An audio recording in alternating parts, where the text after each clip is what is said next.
All righty, so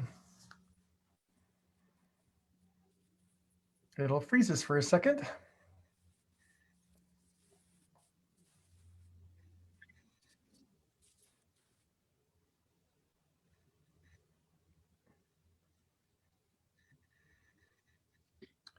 Okay, you should see us together on the page. Okay, let's see.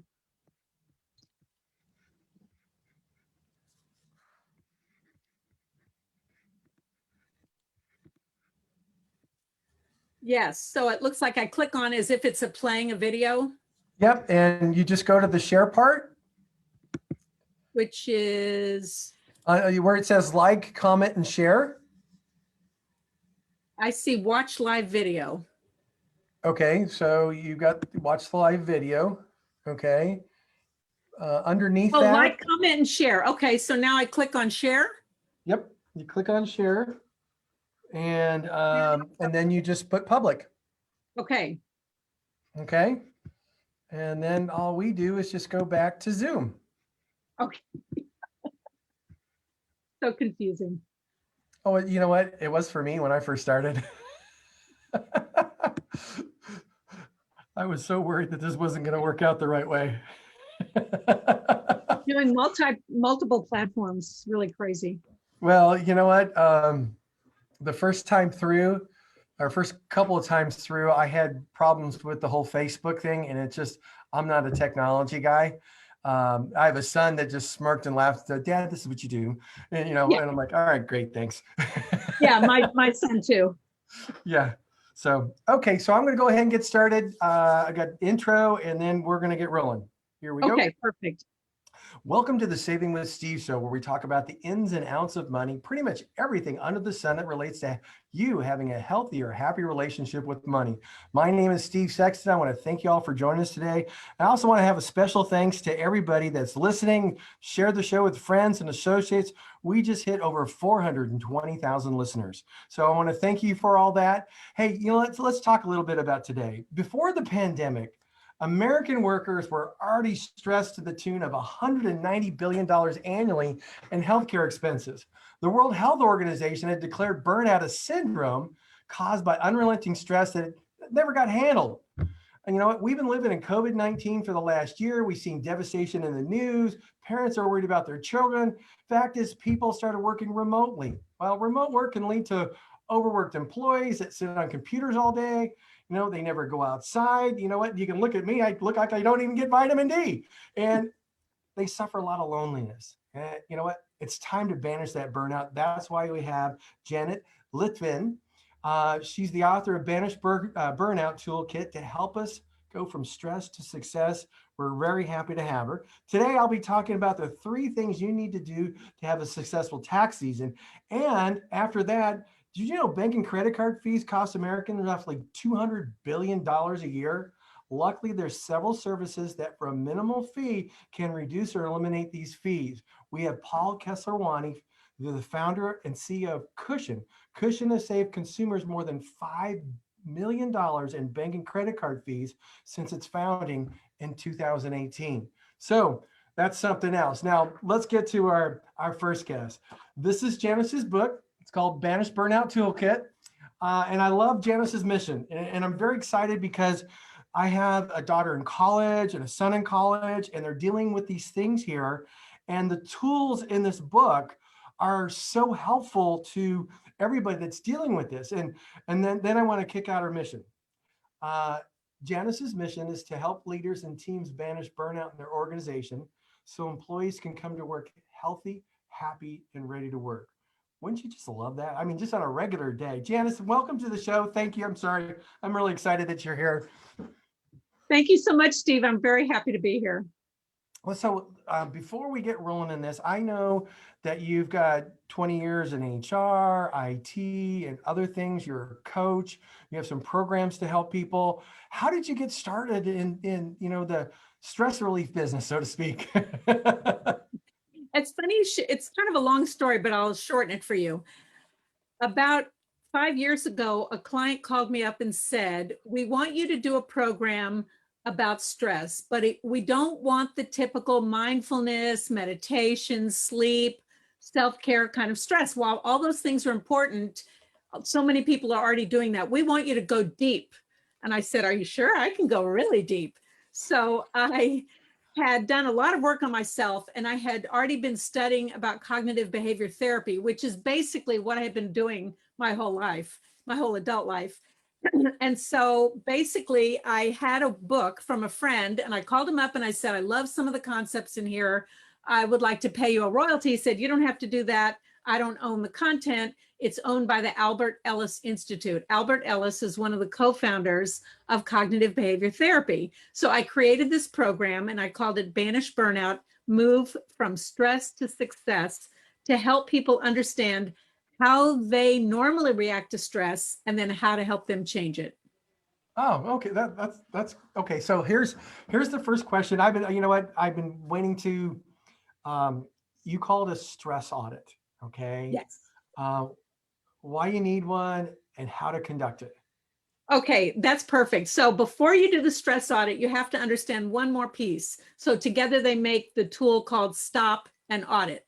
So Okay. the stop part stands for stop, take a deep breath, observe, and then proceed. What that means is when you're in the midst of a stressful situation, somebody rear-ended you, you're in a long line, you can't find something you need in a store and you're in a hurry and you get upset. Anytime you start to feel upset, it's normal human behavior to react. But the question is, how upset do you have to get and how long do you have to stay there? So what stop helps you do is to take the reaction out of the fear center of the brain, the amygdala, and bring it to the prefrontal cortex so that you can grab control of your overreacting thoughts and say, do I really want to be this upset over this situation? I mean, there's a long line in Starbucks and the mother at the counter is like, honey, do you want the lemon or the cherry? And you want to tear your hair out. That's okay. Yeah, that's okay. That's kind of all that kind of stuff happens every single day of the week. Disagreements happen, disagreements at work, disagreement with friends. How upset do you have to get? It doesn't hurt the other person when you're upset. It only hurts you. So the observe part of stop takes you then to the stress audit. In the stress audit, we need to understand how we are already reacting to stress. Starts with the physiology. When people get upset, things happen physiologically, elevated heart rate, clenching jaw, knots in the stomach. We all have them. One person even told me she gets rashes, headaches, neck aches, all those kinds of things. Sometimes that's the only clue that you're having a reaction, because in a meeting, you're not going to argue, even though you might be upset. If you pay attention to your body, it'll tell you, hey, I'm not happy. And then as soon as possible after the meeting, work the stress audit, which helps you understand what happened, how you reacted physically, emotionally, verbally, how upset did you get, and what, if any, addictive behavior did you engage in? I think that's wonderful because my thing throughout my whole working career is sometimes you get caught off guard and somebody says something to you that you didn't, it just hits you in the core, so to speak. And it's part of the emotional baggage stuff. I know that, or I realize that now, but you know what, you want to say something, but you don't know the right thing to say because you don't want to overreact. So Right. I think it's really great because I've led many organizations before, and just taking a big, deep breath. And I saw that as part of the stop. It's just taking that big, deep breath slowly but surely and try and think. Because sometimes you're like, I can't think. I don't know what to say. Right. Because Right. And Rollo May taught that it's really important to stop and pause so that you have time to think before you react, because you don't want to just be out there reacting. We get defensive, we get angry, we start a big fight, things get volatile emotionally, verbally. We want to stop. And if you can't think of something to say, I'll get back to you, or just pause. Sometimes I recently read something that said, if you need time to think, and it depends on what the other person said, but if it's sort of confrontational, you might say to the other person, would you repeat that? What did you just say to me? And sometimes that fixes it. yeah, you know what? In fact, sometimes I don't even hear what they said when it's a bad thing. It's like, Yeah. like Okay, that I knew it was bad, but I didn't hear it. So Or no, you I, can I be, totally get that. Um, so yeah. here's you know what that goes into the next thing, which is unpacking your emotional baggage. Because I think a lot of you know what, just reading your book and thinking about the way I've reacted, and I'm not a person that reacts a lot, but when I do, it's not really angry or yelling or anything like that, but I can feel it in my body. And I'm thinking to myself, well, why is that occurring? I have no clue. But when I read the part on unpacking your baggage, could you help people understand that? Yes, it is my contention, and I'm sorry I don't have the statistics to back it up, but I've talked to a lot of people in the field about this. It is my contention that a huge majority of Americans have not unpacked their emotional baggage. So, what do I mean by that? If you notice somebody at work or at home who's having an extreme reaction to something that's a minor thing, that's a clue that they're still hanging on to something from their child, usually childhood. It could be from a parent, a teacher, or a peer. It could be something that happened in a prior job. Whatever it is, they're reacting to something from the past. For example, some people are still looking for love from their parents because they didn't get the right kind of upbringing and show of love and emotional support from their parents. Parents might be gone already, and the person is still hanging on and still reacting to that hole in their heart. So it's, I believe that we all, and I've done it, and everybody around me has done it, to dig deep into the past, and either with the help of a therapist or working on your own kind of journaling, that's where you can find out what's going on inside you. Whenever you yourself have a reaction to something that you see is a little extreme, it's time to get out your pen and paper. And by the way, research shows that writing with a pen and paper, not typing on a device, although that's better than nothing, but writing with a pen and paper actually has a deeper connection to the brain and gets more out. And then you can say, oh, and then things start writing. Daniel Pink talks about this. Things come out that you didn't even know were bothering you. And you're like, oh, I didn't know that was connected to this. Oh, that's wonderful. And I do believe in the writing things down because I'm a gratitude person. So every morning there's things I'm grateful for. And I found that even in the worst times of life, just writing those things down make all the difference in the world. And you know, people that keep asking me why I have a little journal that I do that with. So, and I write a few other things on there as well. So let's see. We have about well, I'll tell you what, why don't we go ahead and take a quick break right now and we'll be right back. So stick with us. We have more with Janice Litvin, I'm sorry. And we're talking about banishing burnout, going from stress to success, whether, you know what, you're in college, whether you're working, whether you're a house mom or a wife or taking care of the kids, you really want to listen to this. You really want to look at this book because it could make a difference. It's already me reading it myself has already made a difference for me. So look, we'll be right back. Just a couple minutes here. Got to pay some bills. Okay. Thank you.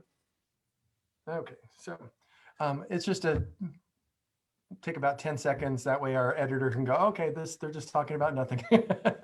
So So, on Facebook, what is happening? oh, everybody sees this, but it's just 10 seconds. So, Oh, okay. so hello, welcome back to the Saving with Steve show. Hey, I just truly thank you for tuning in. I appreciate you letting your friends, family, and associates know about the show.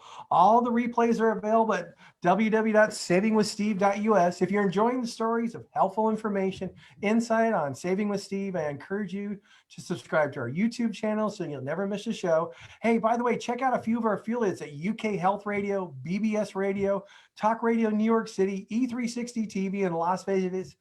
That's Las Vegas TV network. All these networks are dedicated to empowering you to solve problems, uplift your spirit, and live a life of financial and personal freedom. Hey, you can also follow us on Facebook and join the Saving with Steve Sexton Insider Club, savingwithsteve.us, and get all your replays, exclusive gifts, and more. So we're back with Janice. Janice is helping us get rid of the burnout, the stress, and the so on. And you know what? I want to first talk about after we got after emotional baggage. Um, you say first stop changing your behavior by building awareness. Yes. So that was that was impacted by the stress audit and the stop process. Those are the first keys. The second keys, or the second tool in the toolkit, is about looking at your typical reactions. So in general, the typical reactions to stress are overreaction and overgeneralization. Let me give you an example. If you're, like I talked about before, if you're in a long line at Starbucks and the mom at the front of the counter is going, honey, do you want the lemon or the chocolate? And you're in a hurry, you've got to get to work. You start to build up these reactions, like I said before, in your body. Your heart is pounding, and you might even start saying something. Or let's say you're in a store looking for something and you know they have this particular thing, but you can't find it, and you're getting irritated because you have to be somewhere, and you start to build up these little tapes in your head. Oh my God, I can't believe I can't find this. They told me they had it. They pointed to that corner. I'm in this corner. I can't find it. I can't believe they're so stupid. How could they do that? I hate it when they point. And you start saying all these things. And then you start to walk to go find someone to help you, and you're running more tapes. I'm going to let them know how stupid they are. And all of it, and this is a true story. This happened to me. And I had this little talk to myself after I had been obviously working on myself. And I said to myself, you are going to stop overreacting, and you are going to smile at the person at the counter, and you're going to say, how's your day going? And get them to smile. And then you're going to say, would you please help me? I can't find this blue sweater, or whatever it is you're looking for. So it's good to know that your overreactions are typical, but the important part is to grab control and interrupt the negative thoughts, and then reality spin those thoughts and say, this is not that big a deal. Is anybody in the hospital? Is anybody got suddenly broken legs? No. This situation does not need to be this extreme. Let this go. So it gives you perspective so that you're not always overreacting in life. I also see that a lot with text messages and emails, where Really? people have no clue about the emotion, and they're like, oh my God, they said this. And you're like going, really? I didn't read that in there. But you know, right. And the other part with that scenario you just talked about, see, that's where you ask somebody for help and they come right back in front of your face and say, there it is. Yes. You're just, you brought up a funny story. When my son was in high school, he was breaking up with this girl. And I said, you might want to pick up the phone. I don't think texting is the way to break up with somebody. So, now, of course, he's grown out of that, thankfully. But a lot of people are using text for all kinds of communication rather than, I'll see you at 6. yeah, but there's no emotion there. There's no feeling. You can't see somebody's face. You can't do any of that. And it doesn't matter what the message is. It just comes off sometimes wrong, and people read into it, and they get the next one, and they read into something else. And then, like you said, it just snowballs and gets bigger and bigger. And pretty soon somebody's upset with you, and you have no idea why. And I call it, the driver that cuts you off on the road syndrome. Right. You're like, when you're yelling at the car, nobody can hear you. You're alone in your car. So why are you yelling? Okay. So, how can, what is it? I'd like to talk about not the 3 steps, but I'd like to talk about how you can keep things at arm's length. A lot of people, they don't enable themselves to keep things at arm's length to protect themselves. Right. I think you're talking about setting healthy boundaries. Yes. Okay. So it's interesting to me, and I was like this too. I did not know how to say no. And I wanted everyone to like me. I was a people pleaser. I was a young adult. And until I learned how to say no, I was always like chasing approval from everyone else but myself. And I finally realized that if I learned to set my own boundaries, that I would be happier. The other person might be upset with me, but that's on them. And I'll never forget one time a friend called me up on a week before she was going home to New York, and I'm in California. And she said, can you pick me up when I return? I said, sure. What time? She said, 1:00 in the morning. I said, on a Sunday night, I said, I have a job and I have to be there by 8:00, which means I have to get up by 6:30. There's no way I can pick you up at 1:00 and get enough sleep to have a decent day of work. And she started screaming and yelling, you're my friend. I can't believe this. A friend would pick me up. I said, I'm sorry, I can't. I wish I could. I'm so sorry. And she kept yelling and I kept saying, I'm sorry. I wish I could. I can't. And finally, she let it go. Now, eventually that friendship fizzled away, but that's not the kind of friends you want, that are so demanding and have such unreasonable expectations that you're supposed to feel guilty.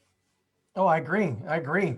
You know what? I'm a cancer survivor, so all of those went away once that occurred. Yes. Yes, I bet so, with all the perspective you suddenly had. Oh yeah, it's not worth it. It's just not worth it. So, okay, so how can anybody build habits for optimal wellness, performance, and focus? Because stress eliminates focus, productivity, the whole shot. So it's really important to, first of all, set goals for yourself. No matter what they are, it could be workplace goals, health goals, personal habit goals.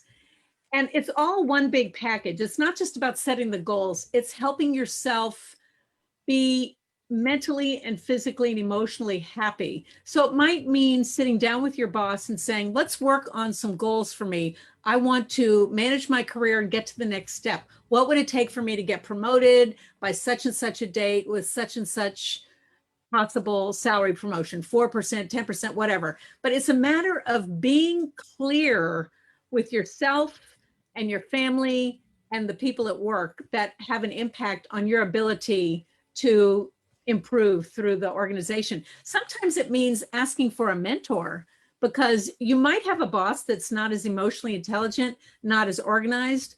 I really recommend, and this is a separate tool in my toolkit, I believe it's chapter 6, find an accountability buddy and or a mentor. And I actually give scripts for how to email them, what to ask. Maybe somebody is very busy and they can only give you a month. Say, okay, could we meet every Monday at 8 a.m. for 20 minutes? I'll have one question each time and I only need you for 4 times. When you ask somebody to help you, be very specific and clear what it is you need help with and how much time, because as you know, everybody's really busy these days. Oh yeah. Oh yeah. You know what? I think that's wonderful. Accountability partners. I belong to mastermind groups and we kind of do the same thing for each other. And I think that's just outstanding, because sometimes just being able to talk to somebody for 5 minutes makes all the difference in the world. You know, it's funny. I was asked to write an article this week and it was a tiny bit outside my bailiwick. And I called one of my mentors and I said, I just want to brainstorm out loud. Sometimes I come up with my own answers, but knowing that you have somebody else outside yourself to brainstorm with helps you get, and then they'll say one little thing like, yeah, that's really great. Don't forget that your Banish Burnout toolkit also addresses boundaries. And so then you throw that in and you've got your answer. Yeah, So, either that or and that could be a 5-minute phone conversation. I've found that they've asked really good questions and I go, oh, I got it. Thanks. Appreciate it. See ya. Exactly. Exactly. I had a wonderful, wonderful boss many years ago, long before we knew what emotional intelligence was. He was emotionally intelligent. And I was a software support rep back in my tech days. And when I had a client that was upset, the first thing we were taught to do was try to acknowledge what was going on and then get them focused on the solution, and then hang up, write it up, and come back to them. And I would go into my boss and I would say, so-and-so's upset. Here's what I recommend. He said, that sounds really good. And don't forget, blah, blah, blah. Maybe blah, blah, blah was the bigger answer, but it made me feel that I had the knowledge and the power to create an answer for my clients. That's wonderful. And you know what? I like the fact that you talk about having people connect with their boss, and that way everybody's on the same page. And we've all been in work environments or other environments where people are just not on the same page. And that just means you're not going to get to where you want to go, because everybody's not on the same page. But if everybody's on the same page, it's easier to do your part because everybody knows. So that's really cool. And I will just add one more important thing about setting healthy boundaries at work. Needing to say no at work is not really necessarily saying no, but it's about helping your boss help you manage your time. So the boss comes to you with an exciting new project. Oh, guess what? I've got this great new project. And you say, okay, that's great. Do you see these 8 large piles on my desk? They might be virtual piles, but then you can go on to say, which of these other projects do you want me to stop working on or reschedule or dole out to somebody else? Because I'm very excited about this new project, but we are going to be burning out if we don't offload some of these other projects. So sometimes it's a matter of clarifying responsibilities and timelines. That's wonderful. Hey, Janice, where can people get connected with you? Where can they buy your book? Because I totally recommend it. I'm already giving it out to other people. So, hope you don't mind. No, of course not. I just have about 20 seconds left. I was just wondering if you could share how people can connect with you to get your support, your coaching, as well as the book. JaniceLitvin.com. Pretty simple. And the book page is named book. Okay, perfect. That's awesome. Hey, I want to thank you for joining us today. This has been a lot of fun, and I can tell I was really excited to have you here. So with that, I hope you have a great day, and hey, maybe we'll have you in soon. Thank you so much, Steve. I really appreciate it. It was a really fun interview. You're welcome. We'll see you. Bye. Bye. Again, hey, we'll be right back with Paul Kesserwani from Cushion, looking to save you a whole bunch of money when it comes to bank fees and credit card fees. Perfect. All you got to do is say goodbye and or end, and that's it. Okay, let me just do a quick, give me a big smile. I'm going to freeze frame. Okay, thank you so much. I'll see you. Bye. Bye.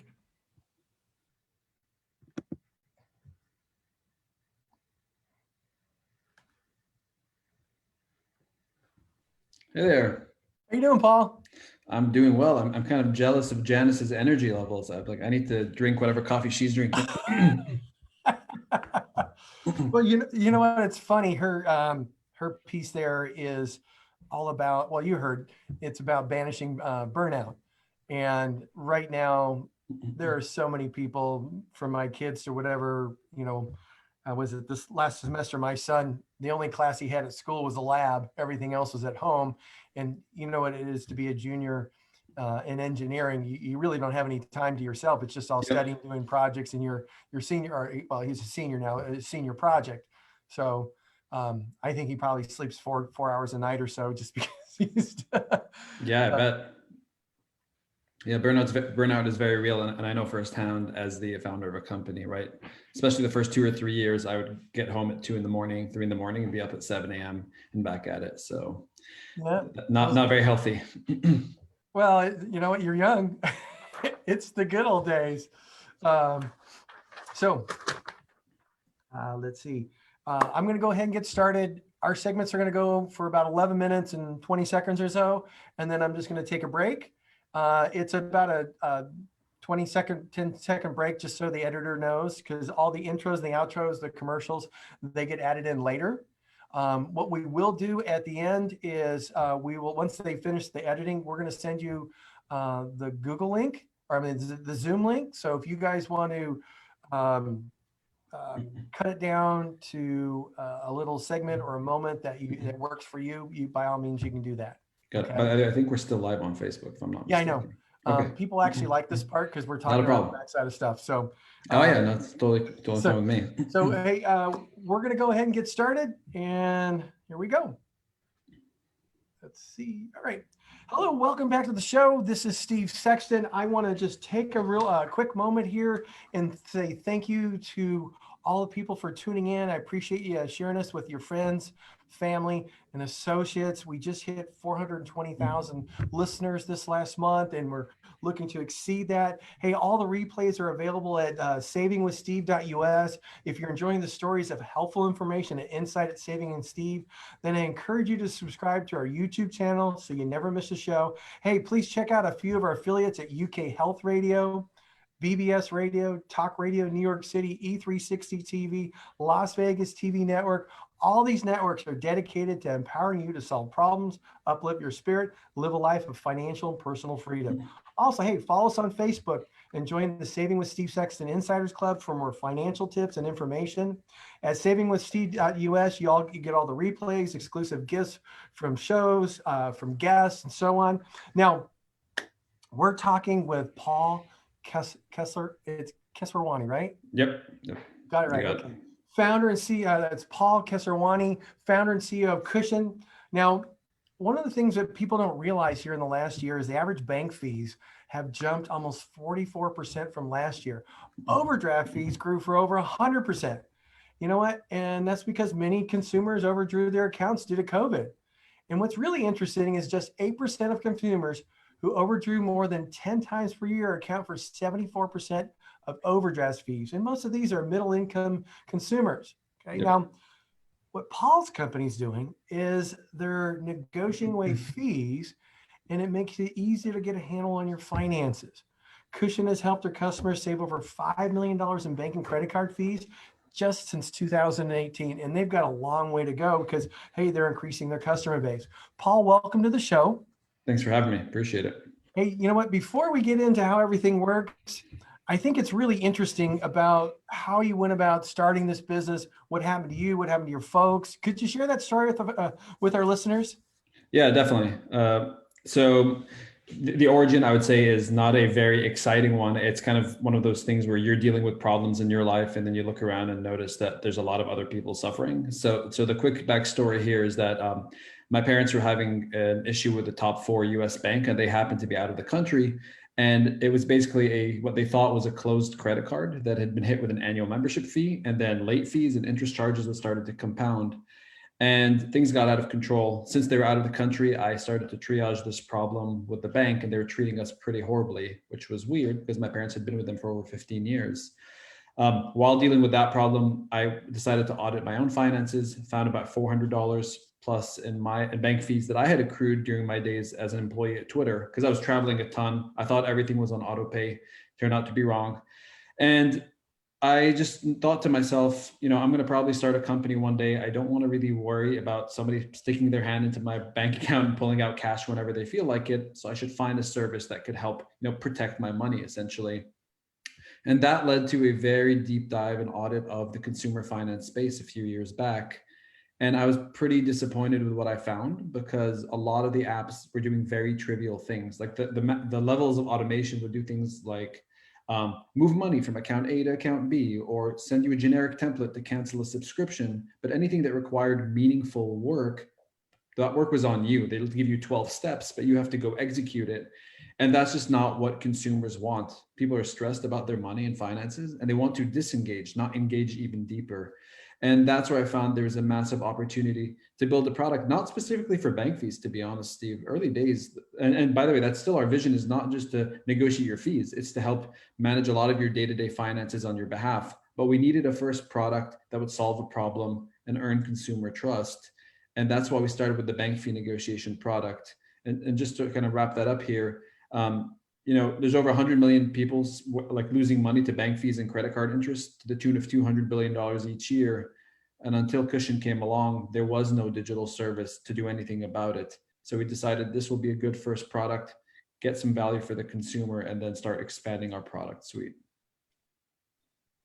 That's wonderful. It's really interesting because I've been doing media reports with local and national news for more than 10 or 12 years now. And I would say at least once during the year, somebody asked me to report on how to get rid of bank fees. Yeah. And you know what? The standard process for typical person is, hey, you call the bank and you say, you know what? I've been a really great customer for many, many, many, many years, and I've got this fee. I'd like you to waive it. And that person typically can't do it. So they have to go ask the supervisor, and that supervisor has to do it. And sometimes you get the answer of no. And I tell people, just call back. And I've had people call back 6, 7 times and they got it done. But that's a lot of work to do that. And I've had some reports from that where people have actually said, you know what, that's a lot of work. It might not even be worth the time for the amount of fees. But one of the things that I don't think people realize is how much fees they're actually getting charged and how much they can get refund. Could you, shed light on that? So yeah, there's 2 quick comments there. One is, yes, you can call the bank, and we recommend it. To be honest with you, if you have something urgent, call the bank. Don't even use Cushion. And we're just happy that people be advocating for themselves. But the part of calling the bank is, I actually had an issue with my bank a few days ago, and I got put on hold for 47 minutes, and I eventually dropped off the call because it was the middle of a work day. So that part, calling the bank is not always, and yeah, it's just unbelievable how you get treated. Had that. Yeah. And so a lot of people just don't want to deal with that. But in terms of The question that you asked, like shedding a light on how much fees people have. The number one reaction folks get when they sign up for Cushion is, I can't believe how many fees I've paid in the last year. That's usually like before people highlight the money they're getting back, they're typically highlighting how much fees that we've detected. And the reason why is, when you think about a fee, you probably think about overdraft or late fee. These are very straightforward, easy names. But there's 15,000 banks in the US, or financial institutions. They all have very obscure names for the fees they charge you. So a credit union might charge you a CP item. CP item is actually just an overdraft fee masquerading in a different name that's easy to sneak into your bank statement. And our system is designed to find all of those and surface them to the consumer. So yeah, part one is just being aware of how many fees you have. And then part two is understanding how to even approach negotiating them, because calling the bank and telling them you're a good customer, if you don't have leverage in that moment, they don't care if you've been a good customer. But if you're depositing your money into their checking account, or you recently made a big payment on your credit card, they're more likely to play ball. So it's not just about using some generic template that you see on a blog post and hoping for the best. There has to be some strategy around how you ask for your money back. That's great. That's great. Now, so here's the big question. Why would banks be giving back the fees? So yeah, going back to a point I just made, there are 15,000 financial institutions in this country. That's a lot. And they're all competing for the same pool of users, or customers, I should say. And the cost to acquire each customer at a bank can range from anywhere from $200 up to $2,000. So it's quite expensive. And so they know that they have to play ball. They know that they have to give you some money back in order to not lose you completely, and then have to pay even more money to replace you as a customer. And that's why Cushion is able to do what it does. And that's why the average consumer is able to call their bank and in some way, shape, or form negotiate these fees. If we were in the UK, for example, where they just have a handful of banks and they all cooperate with each other, this wouldn't be feasible. Okay, I see. Now, is there, like, everybody buys into what type of myths? I just get the feeling is like when you talked about there are so many fees that that people know about or don't know about. What are some of the myths that, I see overdraft, you get the month.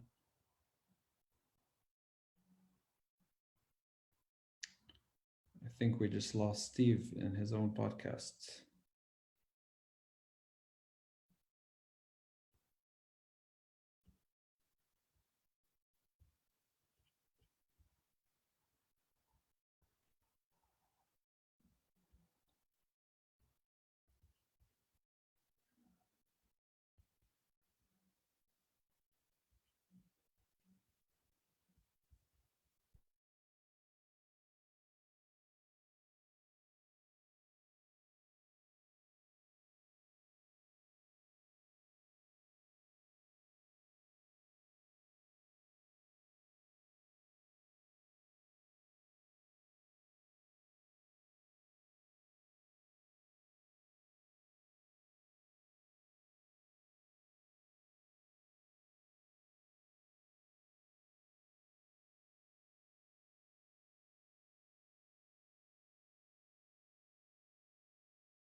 you back, Paul?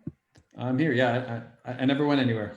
Okay, good. I just, hang tight. I don't know what occurred, but all of a sudden you stopped and all the other stuff was going on. So I don't know where that happened. So let me, we were talking about the myths that people have with bank fees.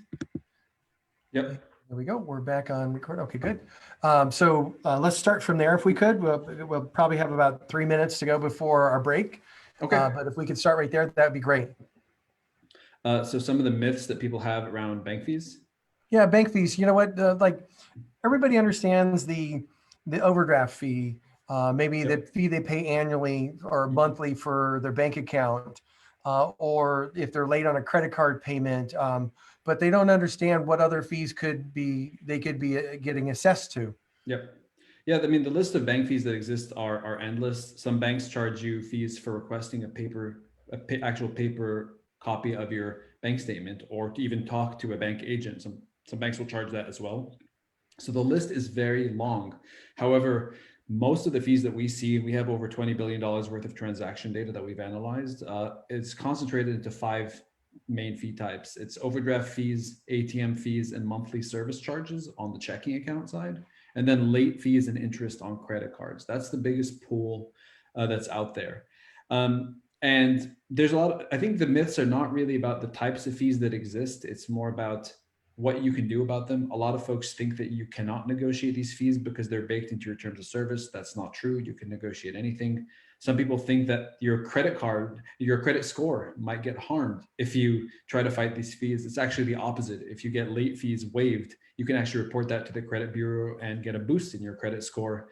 And so we've noticed that a lot of the myths are more about people not really knowing what you can and can't do and the after effects. And the main thing is for us is stand up for yourself. Don't just accept these fees. That's the biggest miss that's out there.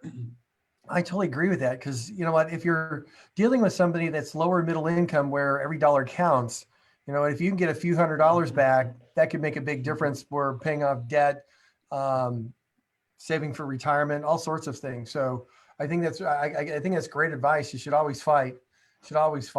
So let's talk a little bit about how your service works, and then we're going to go to break, and then we'll finish out from there.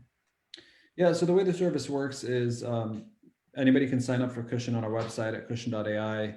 Folks go through a very light onboarding process where we ask you to connect your bank or credit card securely and some basic information about you just to make sure that it's actually your bank account. And then you're just dropped into the dashboard where you can see how much money you've spent on bank fees in the last year. And you can add as many banks or credit cards as you'd like. And then from there, folks can make an assessment of whether or not they want to move forward and have Cushion negotiate these fees for them or not. And if they do, they then have to pick an annual subscription to our service, and we'll negotiate for them. And the way we've set it up is the cheapest subscription is $36, which is the cost of one overdraft fee. But that's for us to negotiate all your fees for an entire year, and you keep 100% of the refunds.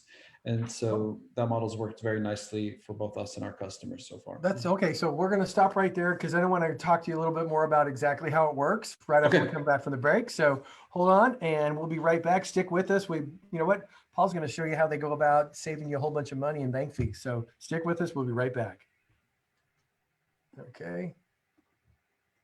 I don't know what happened with the internet stuff there. That's never happened before. So. Well, I'm plugged right into the router with like a hard wire, right? So I did not go out, that's for sure. I did not want to have any internet issues today. No, I just actually walked out and looked at the guy that was supposed to be handling that, and he goes, I don't know. It's okay. That's just the way it works. In the middle of something important. It's okay. Okay, here we go. We're going to get started again. Hello, and welcome back to the Saving with Steve show. Hey, just want to say this right out front. I truly thank you for tuning in and appreciate you letting us, your friends and family and associates know about the show. If you would like to get the replays, you can always go to savingwithsteve.us.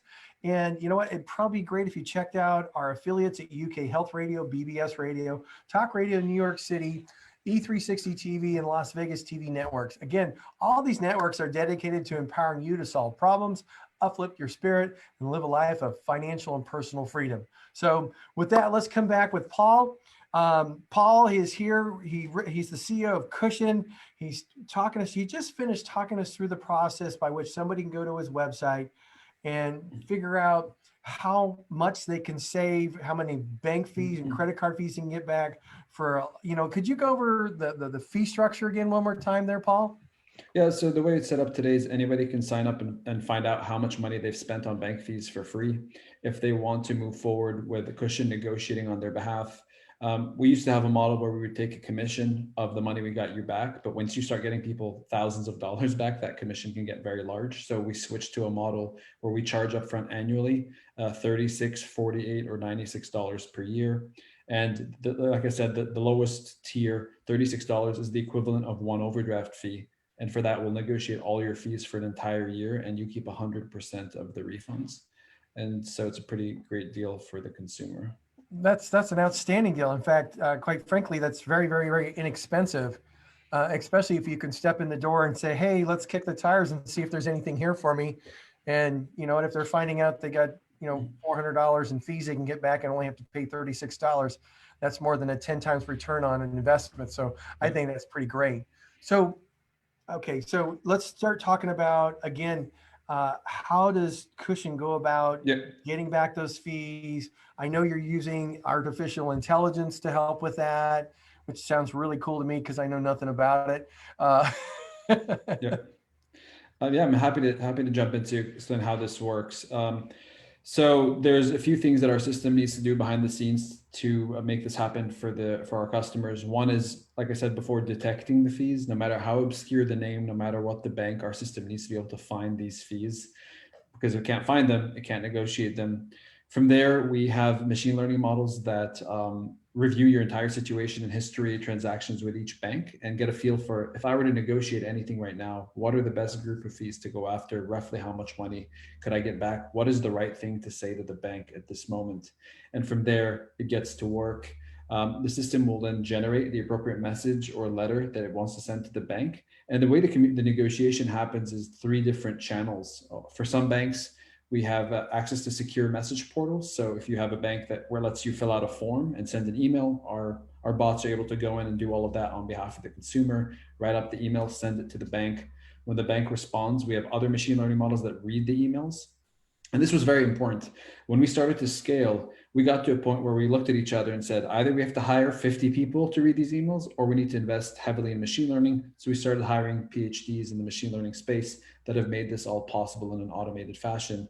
So sending secure emails, doing online chats with human agents, and also in some cases, if there's a small credit union that we're not going to build custom tech to support, our system will write up a letter with the customer's signature and mail that out to that specific bank or credit union.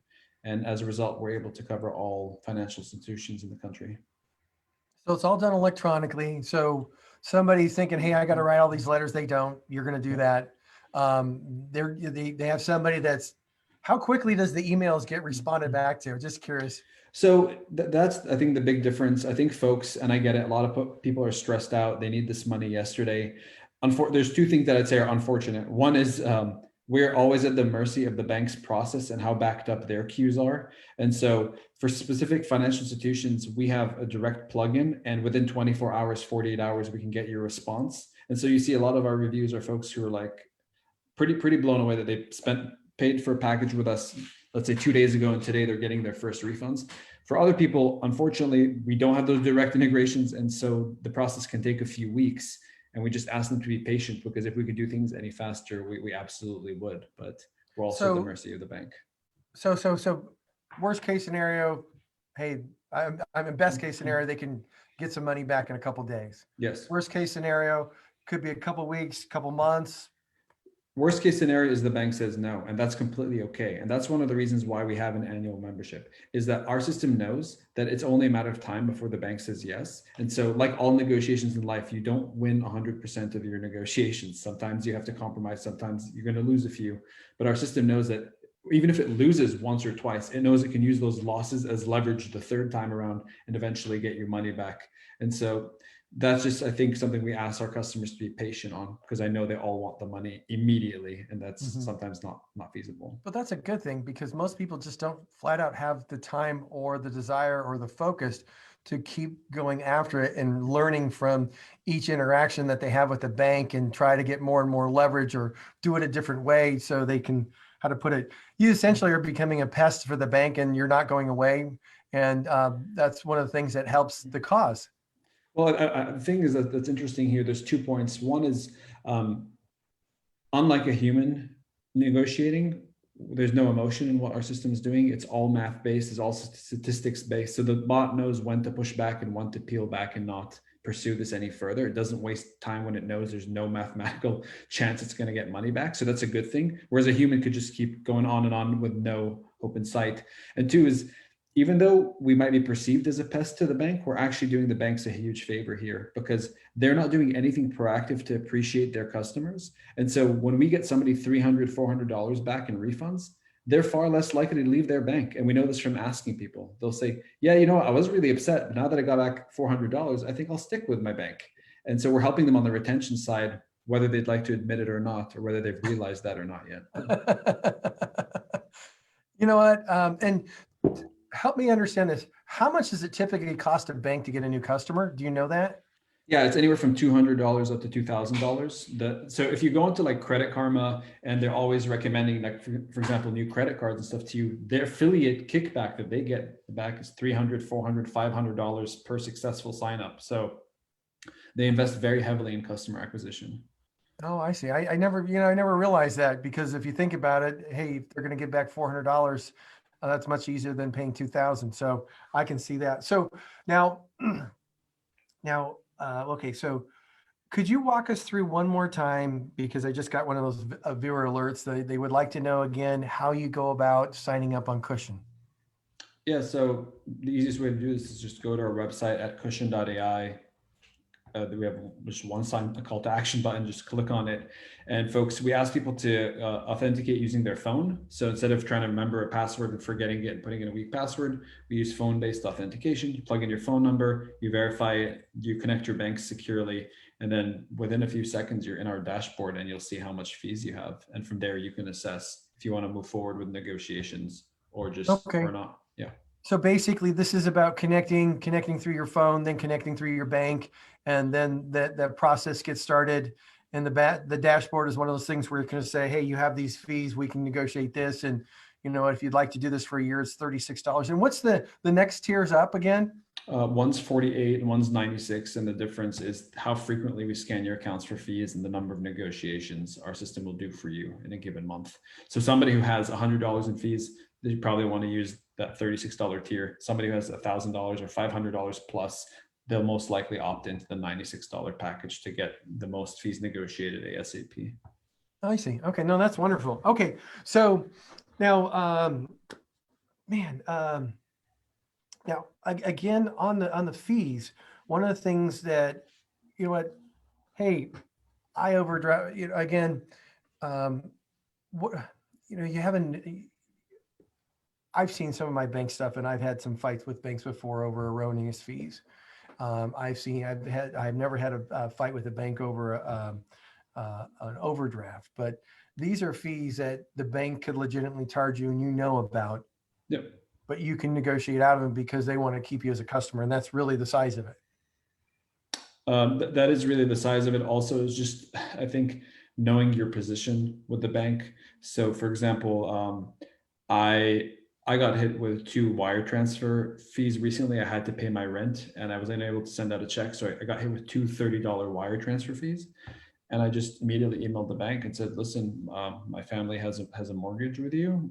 We're paying above market rates for our interest. So you're making plenty of money off of us. There's no need to nickel and dime me over 2 wire transfer fees. And they immediately refunded me $60. And so these are the things you'd not expect the average person to know. I just know this because I've spent 4 years super deep on the bank fee space and teaching this stuff to our machine learning models to do this on behalf of everybody. So that's part of that myth and that misinformation that people don't have a clue about. It's, you know, it is true. If you don't know what you don't know, and this is a big thing, and it could save a lot of people money and get a lot of people money back. And, whether somebody's trying to get out of debt or increase their financial situation, I think Cushion could be a great help. So give us that, we're about end of our time here. Could you give us the website we need to go to in order to get people signed up? Yeah, the easiest way to do this is just go to cushion.ai. That's our website, and it's incredibly easy to figure out how to sign up from there. Perfect. Again, go to cushion.ai. And Paul, I want to thank you for joining us here. Paul, Kesserwani is the CEO of Cushion. I appreciate you being here, and I hope everything's safe and healthy. And again, look forward to seeing you in the future. All right. Thanks for having me. Have a good one. All right. Take care. We'll see you. Bye-bye. Bye. Bye. Okay. Cameron, we're going into segment 5. And I'm just going to reset that. And, okay. All right.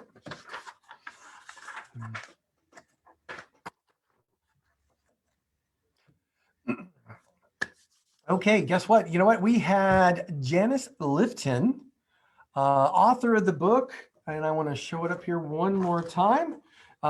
It's called Banish Burnout, the Toolkit. Wasn't that outstanding? I think anybody in this COVID environment could utilize that, because just the tools and the tips in there can make a big difference in your daily life and just eliminate stuff that you're dealing with right now, or maybe you're dealing with at the office. We also had Paul Kesserwani. He's the CEO of Cushion. If you're looking to eliminate bank fees, again, this is all about the ins and outs of money. It's about saving you money, and we want to save you a lot of money. So go to Cushion AI, see how much money you can save, and that would make a big difference. Now, again, I want to thank you all for joining us. Telling your friends and family about the show. We just got up over 420,000 listeners, and we're still growing. So you can go to savingwithsteve.us if you'd like to see some replays. They're available. Again, our networks and sponsors are all about helping you, solve problems, uplift your spirits, and live a life of financial and personal freedom. If you'd like to join us or get more financial tips, you can go to the Saving with Steve Sexton Facebook page. You can you can sign up there. You can go to savingwithsteve.us and get interviews, transcripts. You can also get books and special gifts from our guests. So with that, let's move into our final segment for today. You know what? Tax season is a tough time, okay? And there's 3 things that you want to realize or utilize or do to make sure your tax season is successful for you, okay? Now, the first thing is this. You always want to file early for a couple reasons. 1, you can get your money faster, okay? 2, 20% of people don't file on time. They get that penalty, and then they get hit with the interest, okay? That's a biggie.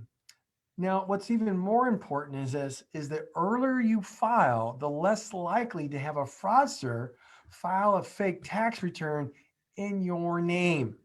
All right. Now, some of the things you want to look out for in this, there's, one of the biggest scams that's come in the last few years is ghost tax preparers. Think of that. Ghost tax preparer. What are they? Well, all tax preparers need to have a taxpayer ID number. You can ask every tax preparer for their taxpayer ID number and go to the IRS website and look it up and see if they're in good standing. That's basically what you want to do. Okay. If they don't have one, these ghost tax preparers, here's what they do. See, what they'll do is they'll have you come in and they'll say, hey, we can get you the largest tax refund. All right. And they're typically in a pop-up shop somewhere. And what they will do is they'll inflate your deductions, your income, whatever the case may be, to get you a higher refund. And then what they'll do is they'll charge you a percentage of the refund you get as their fee. They'll want you to pay them in cash. They won't sign the tax return. They won't put a tax preparer's ID number in there because they don't have one. Now, here's the issue with that. I had a couple clients come in here. They told me what a great return they got. They like this new person and all that kind of stuff. And one year they said, hey, you know what? We'd like to try somebody else. The person I recommended to them was less expensive. And then they got upset because that person wouldn't get them the a tax return similar to what they got the previous year with the same information. And what I didn't realize was the fact that their old preparer, who got them a big refund, was inflating their deductions and also inflating their income, creating a larger tax return. And you know what? On the third year, they got a notice from the IRS. And you know what the IRS said? Hey, we're going to disallow these deductions unless you can prove them. And we want you to pay this penalty. We want you to pay this interest, and we want you to pay the back taxes. So they got hit pretty hard for something or someone they thought was going to do them right. And when they went to the IRS about it, the IRS says, well, you conspired with them to do this. You're the ones, your name's on the form. Theirs isn't. They don't have a taxpayer ID number. So they were stuck. So don't get stuck. If this happens to you, you know what? Check everybody you're doing business with out. Okay. If for some reason right now, you know what? We're seeing people that are falsely filing a tax return in somebody else's name. If you think this has happened to you, you need to immediately call the IRS at 800-908-4490. Let them know what's going on. Hey, if your e-file return has been rejected because there's a similar number or duplicate number that a tax return has been filed under, hey, all you need to do is you need to file an identity theft affidavit.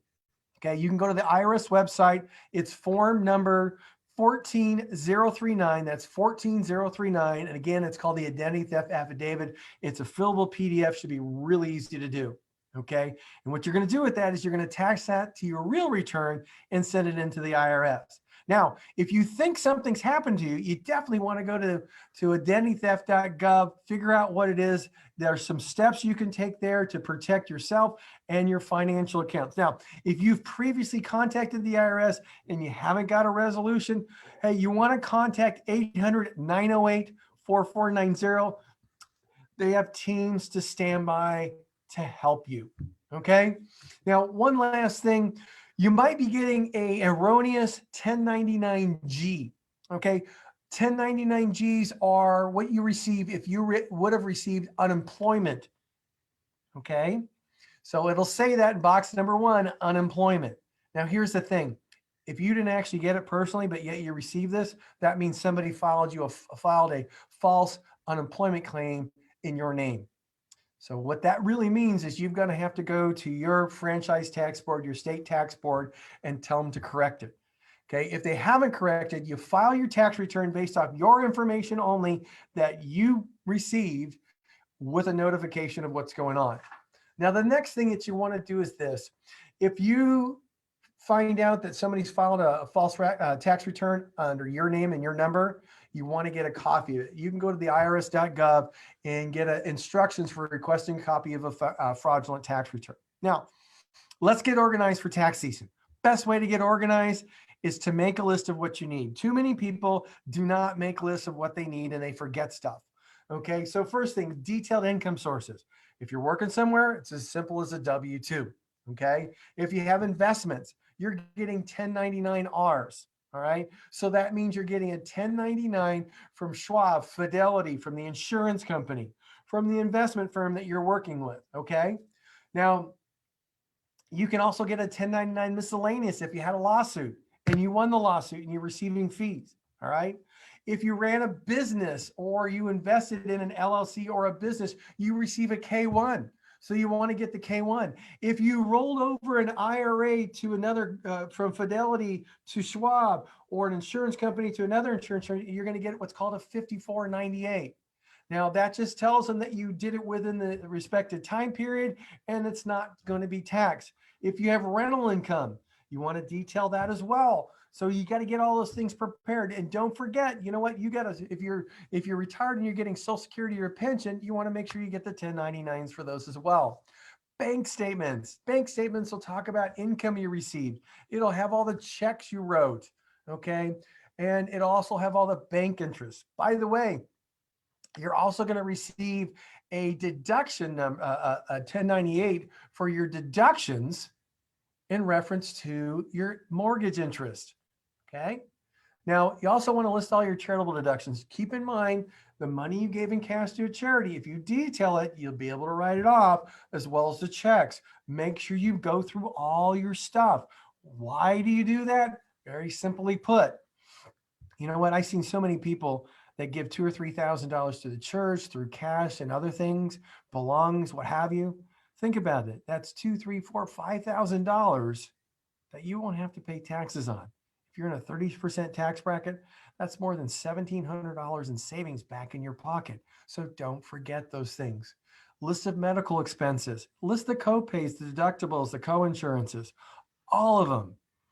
Dental stuff, all of it, okay? Because if it adds up to more than 7.5% of your annual income, guess what? You get to write off the difference. Now, mortgage interest, bank fees, property tax statements, and other tax-related documents. Make sure you have all those. You know what? It wouldn't be a bad idea to have a conversation with your tax preparer or somebody in their office to say what other things that you should be bringing based off your situation. All right. Next, one of the things you do want to consider is this. You're talking to your tax preparer. All right. 2 questions you want to ask. Write them down, please. Here's what it is. How much should I contribute to my IRA to reduce my taxes? Okay, because if you have a SEP IRA or any other plan that you haven't filed your taxes on, guess what? You can still contribute to those accounts. And for every dollar you put in there, you won't have to pay tax on. So that means it saves you 30 cents on the dollar, plus you're saving for retirement. So max it out if you can. Next, hey, talk to your CPA or your tax preparer about your withholdings. Think about this. I talk to people getting their $3,000, $4,000, $5,000 tax return every single year. Okay. And think about that. They overpaid their taxes through their payroll every single month of the year, fill out a form in February or March, and then they have to wait 2 months to get their money back, and they've earned no interest. You know what? Some people utilize it to go take a trip. What I recommend you do is this. If you can have your withholdings adjusted so the amount of money that you're getting back in a tax refund is $100 to $150, or you're paying $100 to $150, it's not so bad, right? But what it does do, it provides you $200, $300, $400 every single month that you could utilize to pay down your credit cards, to help out your kids or your grandkids, contribute to your paying off your mortgage, paying off that car, freeing up your life so you can do those things. And if you know what, you want to save it for trips, great.